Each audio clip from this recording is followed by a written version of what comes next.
What if I told you that you could get into law school without taking the LSAT? No logical reasoning, no reading comp, no test day nerves, just apply. Sounds like a dream, right? Well, that dream just got one step closer to reality. The American Bar Association, the gatekeepers of law school accreditation in the US, has voted to let law schools apply for permission to go test optional. That means, yes, a school could theoretically admit you without an LSAT score. But before you get too excited, I want you to pause, because the truth is, this is not the death of the LSAT. It's the beginning of a slow, confusing, high-stakes shift in how legal education works. And if you don't understand the nuances, you could end up making a mistake that costs you tens of thousands of dollars in scholarship money or keeps you out of the school you really want. So today, I'm going to walk you through what the new rule actually says, why they're doing this now, how schools are likely to respond, and what you should do to take advantage of the chaos. So let's zoom in on the fine print, because this is where most people get tripped up. Here's what the ABA actually did. They passed a rule that lets law schools apply for what's called a variance. A variance is just a fancy term for special permission. It's like asking for an exception to the normal rules. In this case, the American Bar Association is saying, if you're a law school and you want to try admitting students without using a standardized test, go ahead and apply. We'll look at your case and decide if you can do it. If approved, that school can admit students without any test score, but only for a limited time. We're talking here 3 to 5 years max. Then they have to either reapply for that variance again, or they go back to the old rules. And there are a few more things you need to know. First, this is not automatic. Law schools don't get to go test optional just because they want to. They have to apply for permission. They've got to prove they have a plan in place for this and show that their process for admissions will still be fair, transparent, and tied to student success. Secondly, not all schools are going to qualify. The ABA is not just going to rubber stamp every request. Schools have got to explain how they'll still maintain academic standards, how they'll support students without LSAT data, and how they'll track outcomes like bar passage rates. This also is not a permanent change. The ABA has made it clear that this is just a trial run. Think of it like a pilot program. If it goes well, they might consider expanding it in the future, but for now, it's limited and experimental. And remember, the LSAT is still fully allowed for use in admissions, and it's still the default. Nothing in this change bans law schools from using the LSAT. Nothing says that schools cannot use it. In fact, the overwhelming majority of law schools are still building their admissions decisions around it. So here's what that means for you. All these news headlines saying ABA drops LSAT requirement are wildly misleading without this context. It's not like they flipped a switch. They are not tossing the LSAT in the trash overnight. What's really happening is this. The ABA is opening the door just a crack to see what happens. They want to explore alternatives and give schools some room to innovate, but they're doing it carefully, slowly, and under supervision. That means this is not a revolution. It is a controlled experiment. And any smart applicant should be thinking, how do I play this to my advantage? And we'll get into that in a minute, but first, let's talk about why the ABA is doing this at all and what it reveals about the future of legal education. On the surface, this might look pretty straightforward. The ABA wants to make law school look more accessible. But when you dig deeper, you'll realize this is about way more than just helping students. The first big reason is pressure to improve access and diversity. This is the public reason the ABA gives, and it is a real one. There is a growing push across higher education to remove barriers that disproportionately affect students from underrepresented backgrounds. And the LSAT has been a target for a long time. Critics say it favors students who have time to prep, can afford expensive tutoring or prep courses, and already know how to take standardized tests. And if we're being honest, they're not wrong about that. Just like with the SAT or the GRE, the LSAT tends to reflect access to resources, not just raw potential. It's not a perfect test, and no test is. So the ABA is saying, let's at least give schools the option to try something different. Their hope is that test-optional admissions might open doors to more students who've been historically shut out, especially first-gen college students, students of color, and students from lower income families. The second big reason is that law schools are nervous about enrollment trends. And almost nobody's talking about this, but law schools are certainly aware enrollment is under pressure. The number of people applying to law school will start to dip again with the coming demographic cliff. And there was a big spike during the pandemic, a big spike in the recent presidential election cycle, but application numbers will trend back down. And if that keeps going, which it will, law schools will face a real problem. Fewer applicants means lower tuition revenue, which means major financial stress for these institutions. So what do you do if you are a lower ranked or mid-tier school and your applicant pool is shrinking? You look for ways to widen the funnel. That is where test optional comes in. It lets schools say yes to students they might have otherwise rejected for having a low LSAT score, and it gives them a bigger pool to choose from and potentially more tuition dollars. That's not cynical, that's just business. Law schools need students to survive, and this rule change gives them a tool to do just that. And the third big reason is that other professional programs have started offering test optional admissions too. This is not happening in a vacuum, and the ABA is feeling the pressure. They don't want to be seen as being stuck in the past.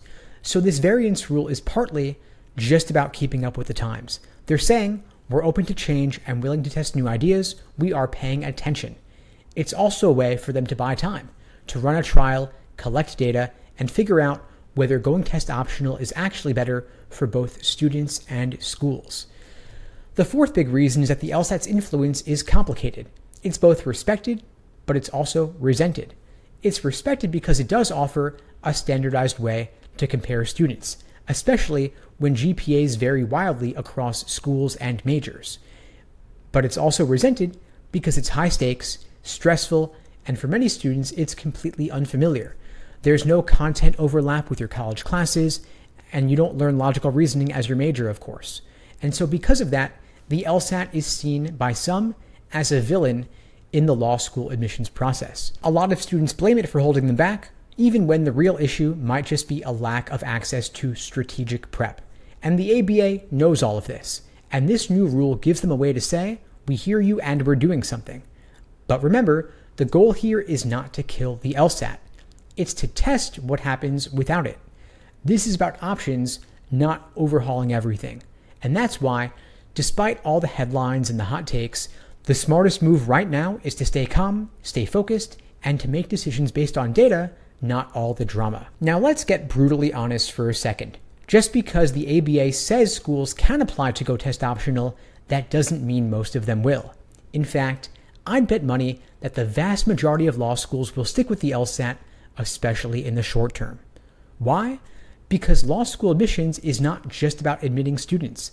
It's about rankings, bar passage rates, and institutional reputation. And the LSAT is at the center of all three. At the top tier schools, aka the T14, there is no way they are ditching the LSAT for the vast majority of applicants. I'm talking here Harvard, Yale, Stanford, Columbia, Chicago. These schools are the brand names of legal education. They have global reputations to protect. They live and die by their US News rankings, no matter how much they might pretend not to care. And those rankings still factor in LSAT scores as a major component. If a school stops requiring the LSAT, their average score could drop. And if that happens, their rankings drop. And if their rankings drop, they lose prestige. They lose top applicants. They risk everything they've built their brand on. These schools are not about to gamble with that. Even if they agree the LSAT has its flaws, they still see it as a valuable filter. It lets them compare applicants from totally different academic backgrounds, from all over the country, using the same yardstick. So don't expect the top 14 or even the top 30 to go test optional anytime soon. If anything, they're going to double down and push even harder for elite LSAT scorers. Even if the ABA banned use of the LSAT tomorrow, I guarantee you these schools would invent their own internal test to replicate it. Now you might be thinking, okay, that's fine for the T14, but what about the schools that are lower ranked? Wouldn't they want to go test optional so they could admit more students and collect more tuition? The short answer is not so fast. Because here's the problem. These schools are under intense pressure from the ABA to maintain high bar passage rates. If too many of their grads fail the bar exam, they risk losing their accreditation. That's not just embarrassing, it is an existential threat to their very existence. Without ABA accreditation, students can't take the bar. They can't practice law, and the school basically becomes worthless. So these schools need some kind of predictive tool. And right now, the LSAT's the best one they've got. It's far from perfect, but it gives them data. It lets them filter out applicants who, statistically, are unlikely to make it through 3 years of law school and pass the bar. If they go test optional and admit students who aren't prepared, even if those students look great on paper, they're gambling with their entire institution. So most of these schools will keep using the LSAT. They might explore alternatives, but they're not going to take big risks. The stakes are just too high. Now, what about the mid-ranked schools, say in the 50 to 100 range? They're in a tough spot, and that's where things get interesting. They're not elite enough to coast on brand name, and they're not desperate enough to take huge risks, but they are looking for an edge. These are the schools that might say, let's try it. Let's apply for the variance. Let's go test optional for 10% of next year's class and see what happens. They might start with students who have strong GPAs from rigorous schools, students with unique life experiences or backgrounds, and students applying to part-time or evening programs. They'll gather data, track performance, and compare outcomes. And if the numbers look good, they might expand the policy slowly. But even then, don't expect a full pivot away from the LSAT. More likely, these schools will use a hybrid model, LSAT optional for some applicants and required or at least preferred for most. The LSAT, of course, will still be tied heavily to scholarships and merit aid because of the rankings. In other words, these schools are going to hedge their bets because they have to. So bottom line, top schools will keep the LSAT because of rankings, lower ranked schools will keep it because of bar passage risk, and mid-tier schools might experiment, but cautiously. So even though the ABA opened the door, very few schools are going to sprint through that door. Most will stand at the threshold, look around, and wait to see who makes the first move and whether it backfires on them. Which brings us back to you. If you're applying to law school in the next couple of years, betting on the LSAT disappearing is a risky move. Because while the rules might be changing in theory, the reality is that nothing major is changing yet. And the smartest thing you can do is prepare as if nothing is changing at all. So let's not dance around it. Yes, you should still take the LSAT, even with the ABA's new rule, even if a handful of schools go test optional, and even if you hate standardized tests. Because the LSAT is not just a test, it is a lever, a powerful one. And if you know how to use it, it can change your entire admissions strategy. The biggest reasons that the LSAT is still required or preferred by the vast majority of law schools. Test optional is a trend, but right now, it's just a trend, an experiment. The overwhelming majority of law schools still require an LSAT score, and even those that don't require it usually prefer one. Why? Because the LSAT gives them something concrete, something standardized, something they can plug into their internal formulas to make decisions faster and more confidently. And so let's say you didn't submit an LSAT score. What would happen? They'd look harder at everything else. Your GPA, your personal statement, your letters of rec, your resume, and your background and your life story. Now ask yourself, are you ready for that kind of scrutiny? Because if you don't give them a hard number in your LSAT score to anchor their evaluation, you're asking them to bet on you based entirely on subjective materials. That's going to be a tough sell, unless you've got a 4.0 from a top school, a Pulitzer-level personal statement, or glowing letters from federal judges who know you well. The LSAT, as much as you might hate it, takes off a lot of that pressure. It objectively shows you can handle the mental demands of law school even if the rest of your application has some weak spots. The second big reason is the LSAT is your one big opportunity to stand out because your GPA is baked in. If you're a senior in college or you've already graduated, you're not going to go back and redo college. That 3.4 or 3.0 or 2.8 GPA, it's done. But the LSAT is still in your control. You can study. You can take it multiple times. You can retake it and improve. It's one of the very few parts of your application that's still in play, and it can dramatically shift your chances. Think about this. If your GPA puts you in the 25th percentile, but your LSAT puts you in the 90th percentile, what do you think happens? You've just upped your odds, and now you are a risk worth taking. You become interesting. You are a potential upside, someone who could outperform expectations, and law schools love those stories. The third big reason is that a high LSAT score is key to getting merit scholarship aid. And that's what most students overlook, and it could be a six-figure mistake. The LSAT is not just about getting in. It's about getting paid. At most law schools, merit-based scholarships are heavily tied to your LSAT score. Yes, of course, your GPA matters, your essays matter, but nothing is going to move the needle like a strong LSAT. Here is a real example. One of my students had a 3.2 GPA, not so great, but she worked her butt off and got a 173. That one number, her LSAT score, got her into a top 20 law school with a 75% tuition scholarship. That is over $120,000 in savings, all because she decided not to skip the LSAT. Of course, your results may vary. Every student's application cycle is going to be different, but the bottom line is this is the kind of outcome that is possible when you pursue the LSAT, especially to offset a lower GPA. You don't want to wait for test optional. You don't want to try to write your way in with your essays. You grab the lever you can control and you pull it hard. Now, the fourth big reason is the LSAT signals that you are a serious applicant. And whether schools say it or not, there is an unspoken signal that comes with submitting a competitive LSAT score. It tells them that you are serious about law school. You're not just applying on a whim. You didn't just stumble into law school because you didn't know what else to do. You are committed, you prepped, you planned, and you followed through. It shows them you are someone who is likely to stick it out, graduate, and pass the bar, not someone who's going to drop out after 1L when reality sets in. And in a competitive cycle, that signal makes a difference. So let's zoom out for a minute. I know the LSAT is stressful, it's time consuming, a lot of it is not fun, but it's also the most powerful tool you have left in your application. Your GPA is done, your resume is mostly set, and your life story is what it is. But the LSAT, that is the wild card. That's the one place you can flip the script and go from overlooked to overqualified. So yes, even in the world of test optional policies and ABA variances, the smart move is still the same.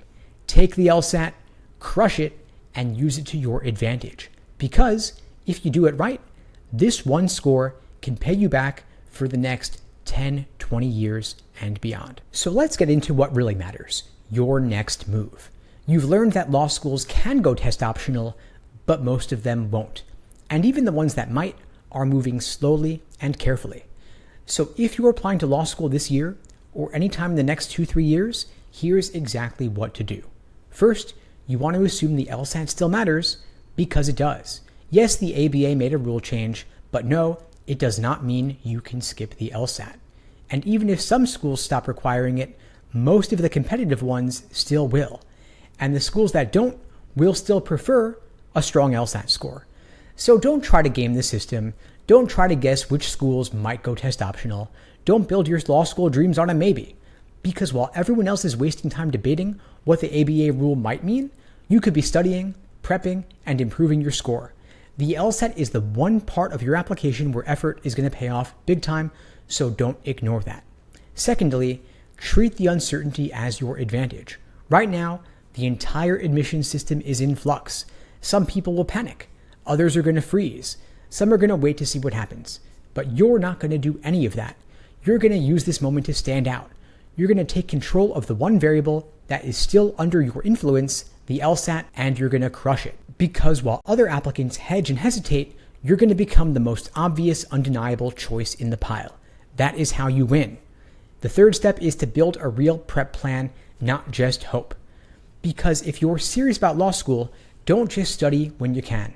That's like saying, I'll figure out how to swim once I jump in the ocean. The next thing you're going to do is build a real prep plan, not just hope for the best. Because if you're serious about law school, don't just study when you can. You want to have a daily LSAT study schedule, a mix of untimed drills, timed sections, and full-length exams. A clear review process so you learn from every mistake.